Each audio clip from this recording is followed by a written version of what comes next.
Which version of you are we getting today? You must be bipolar or have split personalities. You shouldn't make assumptions of people before you get to know them. Also, be careful of what you say to people because you never know the short term or long term effect it could have on them. My name is Devette Seals, but I prefer to be called LaShawn. LaShawn is my middle name, but I like to think of it as my alter ego. I was born and raised in sunny South Dallas, which most people like to call the hood. Then, at the age of 3, my mom got married and we ended up moving to Lancaster. Man, was that a culture shock, moving from a predominantly all black neighborhood to a predominantly all white neighborhood. Growing up in Lancaster, I had a lot of friends. Most of them were white and very few were black. I hung around mostly white kids, which naturally I ended up acting like them. Little did I know the impact it would have on me later in life. Fast forwarding to several years later, my mom ended up getting divorced and we had to move back to South Dallas. I had no idea the backlash I would face from me being a black girl who, according to others, was a white girl trapped inside a black girl's body. I spoke and acted differently from the black kids in school. For you to understand why I am the way I am, I would like to share with you 4 objects that will give you a little bit more insight as to how it was for me growing up which has an impact on my life to this very day.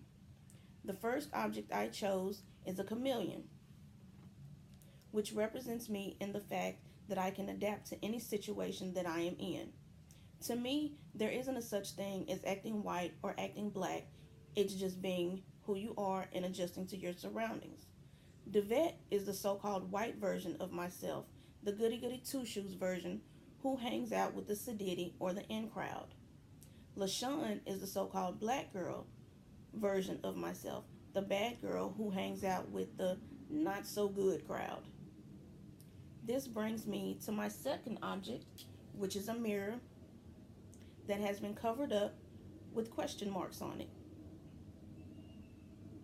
which reveals what I have kept hidden. There are days when I can look in the mirror and I can honestly say I don't know who I see when I look in the mirror, which is why the mirror is covered up with question marks. Some days I see a happy me, while other days I see a depressed me. On a good day, you will catch me smiling and interacting with others. While on a bad day, it's probably best that you just steer clear. The mirror covered up with question marks ties into my third object, which is a picture of an angry emoji. Not too good looking. It is assumed that I am angry because I don't walk around with a smile on my face every day, all day. People, not all people, but certain people in certain situations irritate me, and it shows on my facial expressions. You can tell when I am mad or when I have just come from shopping. That brings me to my fourth and final object, which is my credit card, just one of many. It represents my love of shopping. I love to shop, and anyone that knows me know that you can almost always find me in someone's store. Shopping is my escape, my retail therapy.